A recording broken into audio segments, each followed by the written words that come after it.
कहानी की शुरुआत होती है और हम एक कैदी को देखते हैं जिसका नाम था रॉक।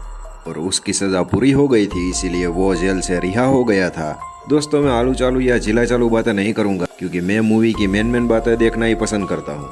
इसलिए फालतू बातों को छोड़कर मैं सीधा पॉइंट पर आता हूँ। रॉक वहाँ से निकलकर अपने गैरेज में जाता है, जहाँ से वो अपनी एक कार उठाता है और वो सीधा पहुँच जाता है डिटेक्टिव के पास। वहाँ से वो कुछ लोगों की लिस्ट लेता है और वो वहाँ से निकल जाता है। दूसरी ओर हम एक हिट किलर को देखते हैं जिसे रॉक की सुपारी दी गई थी। मूवी के इस मोड़ पर दोस्तों हम रॉक का थोड़ा सा पुराना चिट्ठा खोलते हैं, क्योंकि रॉक का भाई एक गैंगस्टर था और उसने बैंक में डाका डाला था जिसमें हमारा रॉक भी शामिल था। बैंक लूट कर तो वो सारे लोग वहाँ से आराम से निकल चुके थे, लेकिन उन सभी के अड्डे पर एक दूसरी गैंग आ धमकती है और वो रॉक के भाई को वहाँ पर बुरी तरह से मार डालती है।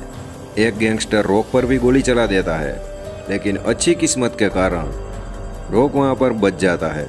और रॉक का मकसद ये था कि उसके भाई को जिन जिन लोगों ने मारा है उन सभी को मारकर रॉक अपने भाई का बदला लेना चाहता था। और उन्हीं सब लोगों की लिस्ट रॉक ने उस डिटेक्टिव के पास से ली थी। इसीलिए समय ना गवाते हुए रॉक अपने पहले शिकार की तरफ जाता है, जो कि था एक बूढ़ा। उसे वो गोली चलाकर दाएं करके बुरी तरह से मार डालता है। उस बूढ़े को मारकर रॉक जब वहां से वापस जा रहा था तभी वो शूटर भी पीछे पहुंच गया था, लेकिन इस बार वो निशाना चूक जाता है और रॉक उसे चकमा देकर वहां से निकल लेता है। अभी दोस्तों, वो किलर कौन है और उसकी रॉक के साथ क्या दुश्मनी है वो हम आगे बात करेंगे। मर्डर हो जाने के बाद ये सारी इन्फॉर्मेशन पुलिस के पास भी पहुंच चुकी थी, इसलिए वो भी कातिल की तलाश में थे कि साला कौन ये बेवकूफ़ी भरा कत्ल कर रहा है। अगले दिन दोस्तों रॉक अपने दूसरे शिकार के घर जाता है, जहां पर उसकी बीबी से उसे पता चलता है कि रॉक का दूसरा शिकार तो हार्ट अटैक की वजह से 2 साल पहले ही मर चुका है, इसलिए वो वहां से निकल चुका था।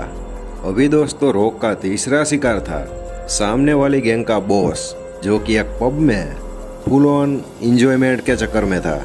उस पब में रॉक एक हथियार लेकर चुपचाप घुस जाता है और वो सामने वाली गैंग के बॉस का क्या हाल करता है वो आप खुद देख लीजिए। यहाँ पर रॉक को ऐसा लग रहा था कि उसने सामने वाली गैंग के बॉस को मार दिया है, लेकिन अगली दोपहर को उसे पता चलता है कि मारधाड़ में थोड़ी सी उसे मिस्टेक हो गई है, क्योंकि वो बुरी तरह से जख्मी हुआ था। पूरा का पूरा मरा नहीं था, इसलिए वो हॉस्पिटलाइज था। यह खबर सुनकर हमारा रॉक का दिमाग सटक जाता है बुरी तरह से और वो हॉस्पिटल में घुस जाता है और डॉक्टरों के सामने उसे गोलियां मारकर पूरी तरह से मार डालता है, ताकि कोई उम्मीद ही ना रहे कि यह जिंदा बच पाए। हॉस्पिटल से बाहर निकलने के वक्त एक पुलिस वाला रॉक का पीछा कर रहा था, लेकिन रॉक मौका देखकर पुलिस वाले के सामने आ जाता है और पुलिस वाले को एक बार ऐसा ही लगता है कि यह मुझे मार ही डालेगा। लेकिन दोस्तों रॉक वाकई में एक सीधा बंदा था, क्योंकि उसकी पुलिस वाले के साथ कोई दुश्मनी नहीं थी, इसीलिए वो उसे जिंदा छोड़कर वहां से भाग निकलता है। अभी दोस्तों रॉक का अगला शिकार था उसी गैंग का एक मेंबर, जो कि बुरे कामों को छोड़कर अभी एक साधु महात्मा यानी कि संत बन चुका था और वो सारे लोगों को यानी कि आम लोगों को अच्छे रास्ते पर चलना सिखा रहा था। रॉक जब उसके टेंट में एंट्री लेता है तो रॉक को देखकर वो भी साला चक्कर में आ जाता है। रॉक उसे कहता है कि तू बेटा साइड में चल, तेरी भी टिकट कट चुकी है और यहाँ पर मैं तमाशा नहीं देखना चाहता। लेकिन सामने वाली गैंग का मेंबर दोस्तों सचमुच में सारे गलत काम छोड़ चुका था और वो मरने के लिए भी राजी हो गया था। अब ये सारी चीज़ें देखकर रॉक का भी मन पिघल गया था, इसीलिए वो उस मेंबर को जिंदा छोड़ देता है। अभी यहाँ पर दोस्तों रॉक को ऐसा लग रहा था कि उसने सारे बंदों को मार दिया है पर उसके भाई का बदला पूरा हो गया है, इसलिए वो एक चर्च में बैठा था। तभी वो किलर रॉक के सामने आ जाता है और वो रॉक को कहता है कि तेरी सुपारी मुझे किसी और ने दी है, इसीलिए तू ये सोच रहा हो कि तेरे सारे दुश्मन खत्म हो गए हैं, तो ये तेरी बड़ी सी बावली भूल है।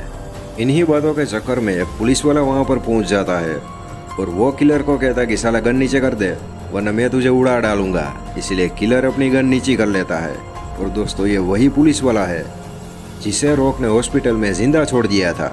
और उसी वक्त पर वो पुलिस वाला सीधे रॉक पर गोली चला देता है।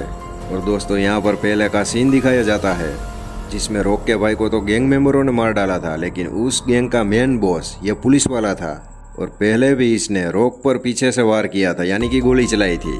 और रॉक को मारने की किलर को सौंपारी इसी पुलिस वाले ने दी थी। अभी दोस्तों यहाँ पर पुलिस वाले को ऐसा लग रहा था कि उसके सारे दुश्मनों की छुट्टी हो गई है, लेकिन रॉक के लक अच्छे थे इस बार भी, यानी कि दूसरी बार भी, क्योंकि एक स्टील के कॉइन की वजह से उसको गोली छुई नहीं थी। इसीलिए अभी रॉक अपना निशाना नहीं चूकता और वो पुलिस वाले को वहीं के वहीं मार डालता है। दूसरी ओर बाकी के पुलिस वालों के हाथ में भी एक रिपोर्ट आई थी कि रॉक के भाई की सारी कुंडली निकल चुकी थी और रॉक के भाई को मारने वाले की सामने की गैंग में जिनके नाम थे उन सभी में यह पुलिस वाला भी था। और दोस्तों तब से लेकर अब तक रॉक वहाँ से कहाँ पर गया या तक किसी को भी पता नहीं चला, क्योंकि रॉक कभी इन सभी के बाद पुलिस वालों के हाथ चढ़ा ही नहीं। तो दोस्तों यहाँ पर इस मूवी की एंडिंग हो जाती है। कैसी लगी मूवी यह कमेंट में बताना ज़रूर।